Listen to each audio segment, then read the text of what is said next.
Hello, Tiger fans. Thanks for joining us for a new week of Tiger Timeout here on the Campbellsville University Sports Network. Matt Payton with you as we take a look around Tiger and Lady Tiger basketball. We start with the head coach of the Lady Tigers, Ginger High Colvin here. Coach, a big weekend in the PAL. You finally get some home games. That is, it's always a good thing, and you hope a recipe for success. Freed Hardeman on Thursday. You get Bethel Saturday. Pick up two big wins in conference play. Kind of keep the ball rolling, as they say. You protect that number 3 ranking. You protect home court advantage against a couple of nice small clubs. Yeah, being at home is the best thing. We had been on the road for those 5 to begin with, and just being able to be at home and play in your own place means everything, and the families can come. And not that our families don't travel well, but it's just easier to be in the PAL. And on a Thursday night, we don't have very many of those. So it was a good 2 wins for us and 2 good teams, and I was really pleased with that. Yeah, and we go back almost a week now talking about Freed Hardeman a little bit. It's a matchup of unbeatens. We talked about Freed as a team that brings in a lot of new pieces, some talented pieces, but their freshman that has been a standout for them in Rachel Satterley. You guys did a really good job on her, and I know you and I had talked kind of afterward. You were pleased with. She still took a lot of shots, and she got some clean looks, but they weren't those typical looks that she's used to having. Kind of rushed her a little bit, sped her up a little bit, and it paid dividends for you. Well, with what we do, we know we're going to give up shots. We just want to give up shots that are rushed, like you said, that are not in their typical offensive set. We want them to be just a little bit uncomfortable, and I felt like the kids did a really good job keeping her uncomfortable. And the rest of the kids, these got a good, solid group. There's a reason they were undefeated when they were coming in, and we did a really good job, I felt like, defensively that game, and just kind of held our own at home. And I think Caitlin Wilkes was in some foul trouble Thursday, so you get Kayla Luby in there, and she delivers almost a double-double. She continues to play well. I know her family was in, but Thursday to see her with a little added pressure, some added responsibilities in terms of what you needed from her, and she certainly responded as well. She did, and we ask a lot from them physically in the post. It's much more physically than what our guards are demanded. They're in there beating and banging, and she didn't get much of a rest that first half, and she was up and down the floor, and she's always going to get everything that she has. And I think she was 1 point away from a double-double, 1 point, 1 rebound away. She was right there. From a double-double. So that was, she's just going to give us everything that she has, and I'm just thrilled to death with what she's given to us. As we take a look at Saturday, the Lady Tigers get a big win over Bethel. It was a 20-point or so win over Freed Hardeman on Thursday. Saturday, 105-68. Coach, we talked about it in the postgame that you don't expect 30-plus point wins in conference play, almost a 40-point win. Elizabeth Bertram kind of carried things for you guys, 15 points. You had a couple other Lady Tigers in double figures, Caitlin Wilkes and Maddie Boyle featured on our graphic for those following along on our video coverage. Coach, she kind of got that started. She had 9 points right out of the gate. Boom, boom, boom. Had a heat check on that 4th one that was halfway down. I told Benji on the broadcast I would have probably had to have invented a word there had she hit that one.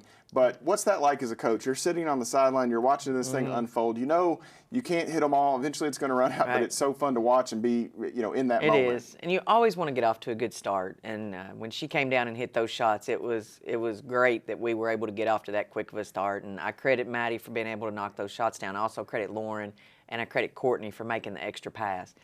Especially Courtney, when she came down, she had a wide open 3, and she knew Maddie had just hit 2, and she gave her what you call a heat check. She gave her that trifecta on it, and it just helped boost us. And when kids hit shots, when you hit shots, it makes everything easier. And I did see you and Benji on the video, by the way. When the 4th shot went up, you grabbed Benji, or Benji grabbed you. So I think you were probably trying to figure out what to say, and that would have been fun if it went. But 3 in a row is pretty good. And we had our staff bowling yesterday. The 3 strikes is a turkey, I think. So Maddie got the turkey. And, she was phenomenal with it, and like I say, it just opened it up for everybody else, I think. From a team standpoint, and we're going to go back a little bit here. Is that, one of the greatest stretches offensively there from a shooting? In one game, one half even. It's hard to think there's been many times that's been topped. For me as a coach, that's probably one of the best shooting performances we've had. I can't remember anything any better. That was really good. I know there's been some times, conference games, that we've come out really hot, but I can't remember anything that tops that one. I feel like that's probably the best one. And it was everybody. It wasn't one. You know, you've had Caroline and Lexi and others have put up those big individual performances, but this was everybody getting in on the act. And you get maybe the best thing on Saturday is you get a little more rest for the legs, and you get to see some of your younger players, Bree Gowdy and Shelby Beatty, Peyton Sherafini, and some of those guys get in. And I don't know, to kind of cut your teeth and do some things at home and play a little bit at home is really fun in that crowd environment. Hopefully that's something they can build on. It is, and sometimes those kids get maybe 2 or 3 minutes. So to be able to come in and get the nerves out of the way a little and then be able to play, I felt like we saw maybe more of a truer part of that group that comes in. They work every day, work really hard, and it was nice for them to be able to come in and play a quarter and just show you what they're capable of. Shelby Beatty can really shoot the ball. Paige Serafini can really shoot the ball. Bree has had spot minutes for us here through the season, and she's just gritty, defends the ball extremely well.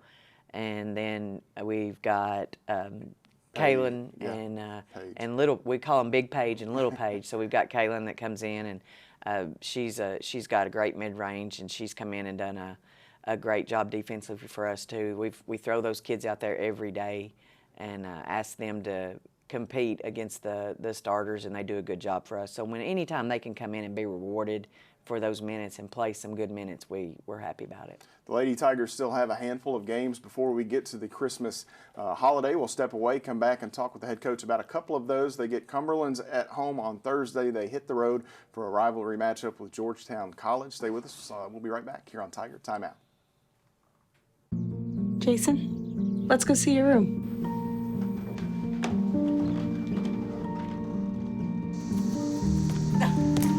No, that's not right. How was it? Is it good?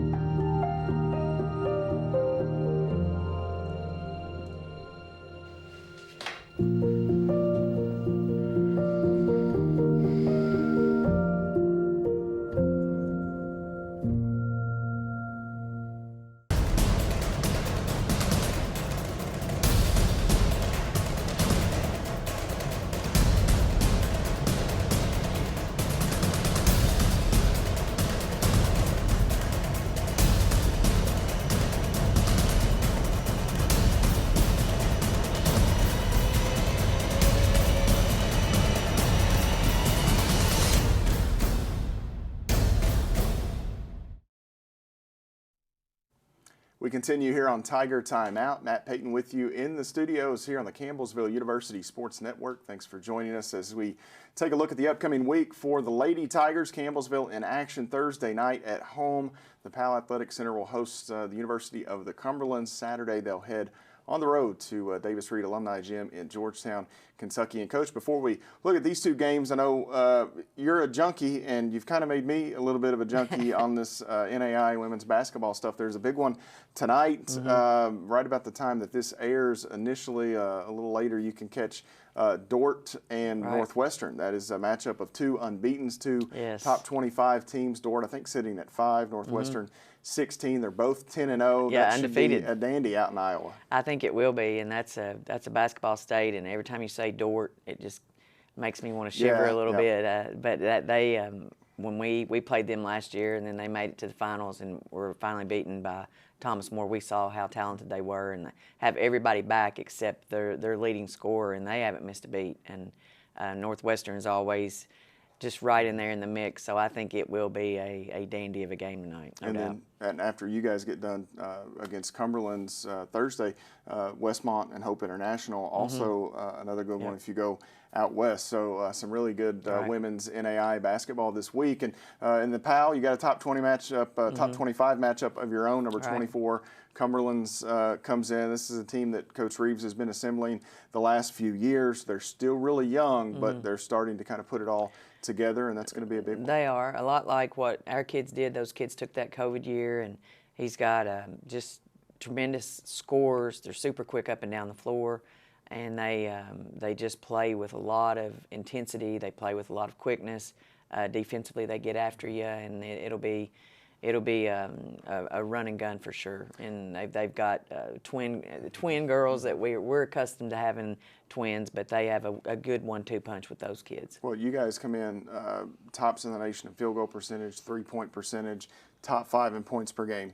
They're fourth in points per game on the season, really high in three-point shooting. When you look at some of the numbers, this has all the makings to be a high-scoring affair, but you know how these games go with Cumberlands going back several years. They tend to be ugly, knockdown dragouts for whatever reason. Now that may be different this week, but I don't know. What's history tell you about it? It's tough because when you just are barely into the beginning of your conference season, it's hard to the points per game might be construed just a little bit because you've played some of those out of conference opponents, and as we know, we've played some good out of conference opponents, but when we get into conference, everybody knows one another. Defensively, it almost turns into a grind, and I feel like it'll be that way with them. We've got our hands full trying to guard them, and I'm sure they're going to get out and guard us. They press a little bit, and they get after you in the half court. They run some zone, they run some man, they'll switch things up, and it'll be hopefully it'll be a good game. Hopefully we can come out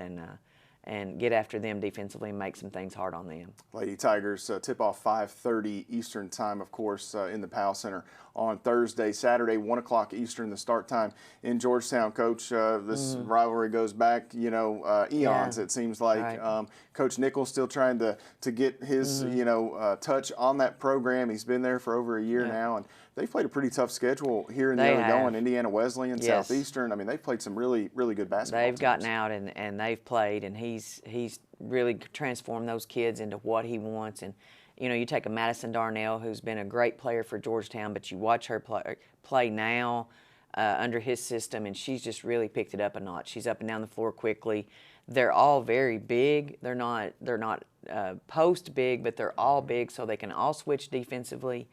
He brought in a shooter from a transfer shooter, and she's come in and she's really stretching the defense for them. And he's got a good bench, and it's national tournament type this week, Thursday and Saturday. We're playing 2 top 25 teams, and that's what I stress to the kids is you've got to come ready every single time you play. And they've got a kid that last year seen a little bit and was hurt, Izzy Lamparty, who is going to be a really good player for them. I think she was hurt in your all second matchup. She was, didn't play, but she's going to yes, a be really super good. Physical post and does just a lot for them. And then the Cologne kid that was hurt last year that set out, I think, with a shoulder injury, is back in the lineup for them as well. And she's just she adds so much for them. And again, Lamparty, Cologne, they're big, strong kids. And I know we're not trying to think ahead, but when we're planning this week, both of these teams we play rely a lot on transition and getting it down the floor and scoring quickly. So our biggest focus this week is getting back and stopping that transition. Coach, best of luck this weekend. Thank you. The Lady Appreciate it. Tigers in action Thursday and Saturday. Home Thursday, 5:30 on the road. Saturday, 1 o'clock in Georgetown. We'll step away, take a timeout here, come back and visit with the head coach of the Tigers, Brent Vernon, on Tiger Timeout.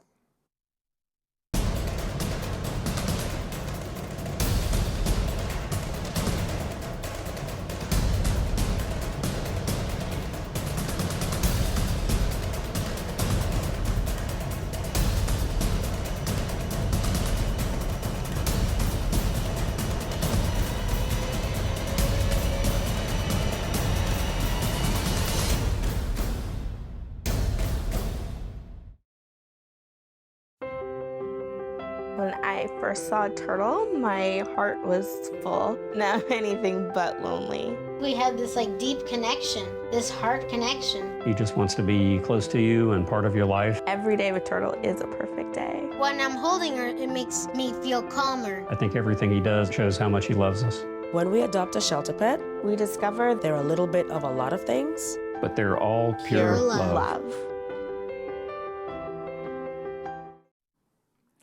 We continue here on Tiger Timeout on the Campbellsville University Sports Network. Matt Payton with you as we transition from our Lady Tigers coverage here over to the men's side of things as Campbellsville in action this past weekend at home in the Powell Center. Coach Brent Vernon joins me. Coach, there's not two rougher ways to, two close games, hard fought at home against some good teams. And I know, protecting home court is always so important to you. And to be right there, those are the kind of weekends that almost make it not fun. You're right there knocking on the door and just couldn't quite get it to go your way. No, two pretty good, pretty well played games by us. Not great. Thursday played a really good team in Freed and was really good for about 36 minutes. Really did a nice job and stuck with the game plan. and just came up short. And sometimes that happens. And, you know, we've been preaching a lot this last week in practice is we're right there. It's time to learn to win now. We got to get over the negative thoughts whenever one or two things don't go our way, and we got to fight through that little bit of adversity. And if we can do that, like you said, we're really close to where we can turn those losses into wins and really get this thing going. You know, looking at Freed on Thursday night, 4 points, the margin there, and you know they had an injury early in the game. You're still without Darius Harding. Trayshawn Smoots obviously is still banged up. So you got two teams trying to figure some things out without some of their key critical pieces. Now Freed Hardeman's had Brandon Thomas throughout the beginning of the year. That injury though kind of changed things for them on the fly. Unfortunately, you guys just couldn't get enough going offensively right down the stretch. You got down double figures, battled back, had a nice little lead. You know, Brandon Thomas, he's had a great start for the year for them. So whenever he went out, you know, we saw it as an opportunity, and they did really well early on without him.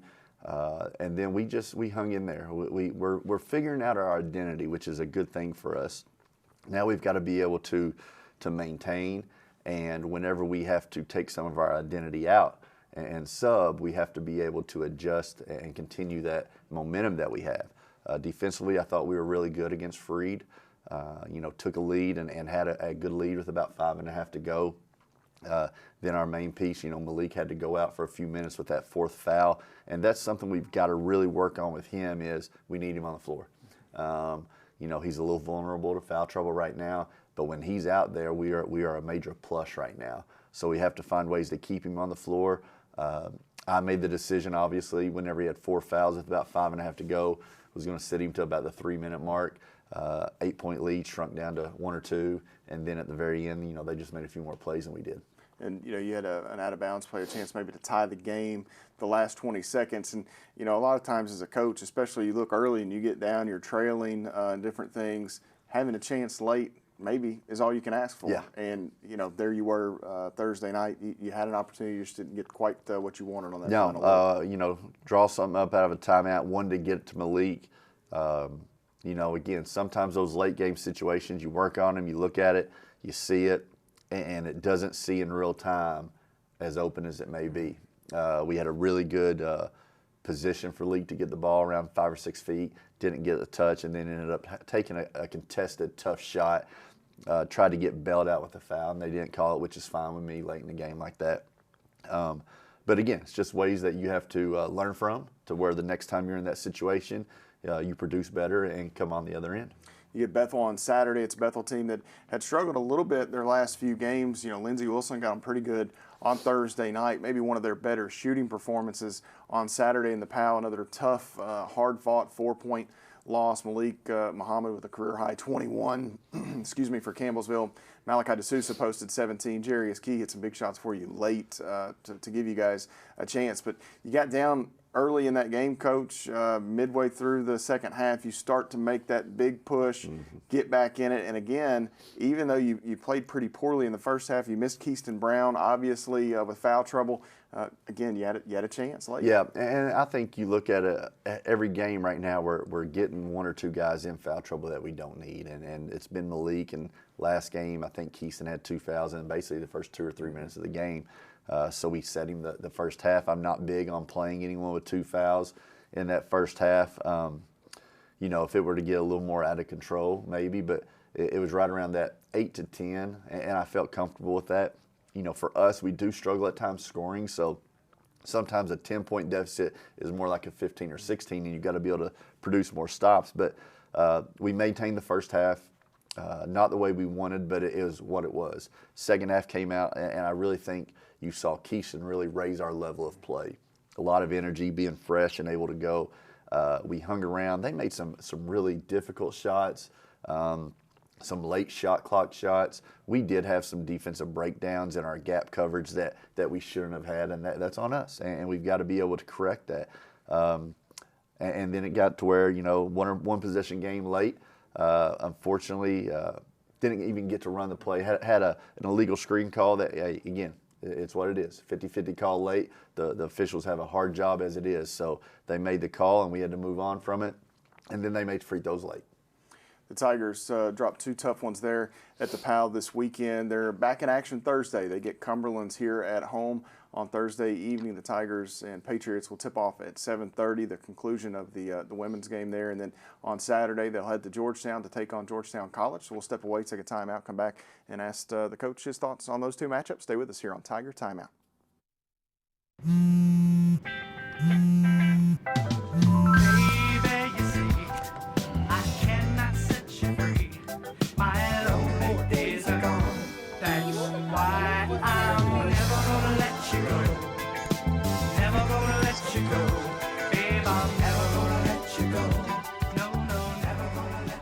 Here you go. Thank you. Thank you. Never gonna let you go. Never gonna let you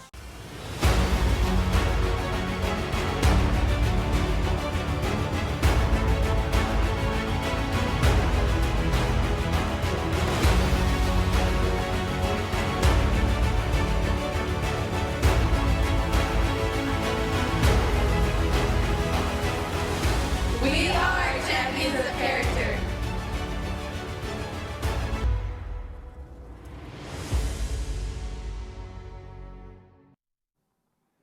One final segment here on Tiger Timeout this week. Matt Payton with you as we take a look at the upcoming games for the Tigers on the road Saturday. Before that, they get a home game here with Cumberlands, and Coach Brent Vernon joins me. This is a big week on campus, finals week. I know that puts a lot of added stress on the guys trying to get stuff taken care of in the classroom. 2 big Mid-South Conference games going on. You've got the holiday break coming and some time off to rest and relax, but this week's a real grind. It is. It's one of those, I think it's tough to have games during finals week. It's just how the conference schedule was laid out. And most schools, I'm guessing, are during finals, so it's no advantage to one or the other. But, they're students first. So, our practice schedule has tried to stay as close to the same, but we've really scaled back a little bit. We have to worry about finishing our classwork first. And our guys have done a really good job of doing that.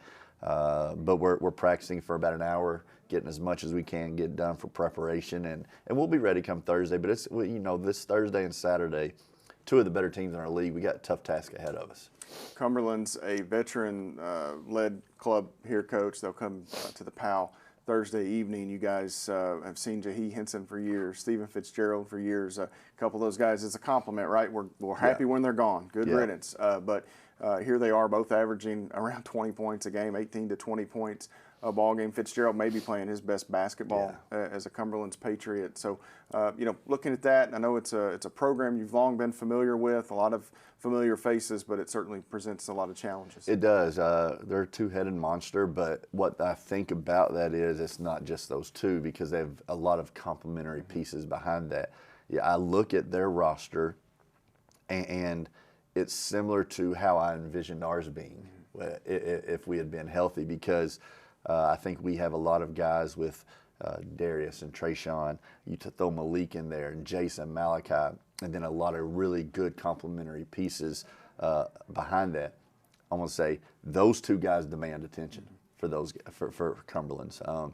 But if you make a mistake on those other guys, they're going to make you pay, and they can really shoot it. They have good IQ. The COVID has really stepped into their program. Jahi's in year 6 now, 5th playing, but 6th year in their program. Fitzgerald with the COVID year, those guys have been around for a long time, which really helps them a lot, which is good. But, for us, we have to be able to defend. We have to slow those guys down, and we have to keep them off the glass. We had a very successful game against them last year in a time where we needed to win. And we're in that same spot right now. So I think our guys, we've really been focused. We've changed a few things. Not that it's going to fix us, but it's something to try to help us whenever we make some subs, to try to play to some other guys' strengths. Sometimes as coaches, we're hard-headed. We like to stay in the same pattern of this is what we want to do. So we've changed a few things, and hopefully it does make the offensive end a little easier for us whenever we do sub. But we're ready to get finals completed and then really concentrate on these last 2 weeks before the break. The Tigers and Cumberland, 7:30 the tip time on Thursday evening at the Powell Athletic Center. You can see some of the numbers there. The Patriots 9-2 on the year, perfect non-conference record, all 6 games in the books for them. Their 2 losses, Coach, have been on the road in conference. So if you look at that, that certainly is something that you can perhaps hang your hat on. Of course, that's at at Thomas More, at Georgetown. No slouches there. And speaking of Georgetown, if you make the trip north on Saturday, and for Georgetown right now, it's still Kyron Jones. Chris Briggs always does a terrific job. Kyron Jones has been a guy there for the last several years that he's been a real problem in this league, and you'll certainly have your hands full with him on Saturday. We will. I mean, Kyron, again, I think he's a junior, but it seems like he's been there 6 and 7 years. Or just a really good player, has an unbelievable motor, plays offense and defense really well, rebounds the ball. They had a good recruiting class. I think whenever people think of Georgetown, they think of all these highly touted Division I transfers, and it's not as much that this year. Has a lot back, Kyron, Jaquay Wells, Cam Brooks-Harris, a lot of guys who've been in the program, and then they've wrinkled in some pieces. So it's a little different, but the continuity, you can see how they play well together and all that stuff. And it's something that Coach Briggs has done a nice job. If you go back to the days of LJ and Chris Coffey, it really started in that trend about 5, 6, 7 years ago, and it's worked out well for him. But we're going to have our hands full again. A game that we can win. We've got to be able to play smart. We got to take care of the ball. And then defensively, we just have to be a little more attention to detail on our assignments. I don't know if I'm allowed to have a favorite Georgetown Tiger, but even a little further past that, DeAndre McWhorter was a guy from the high school ranks that ended up being a heck of a ball player for them.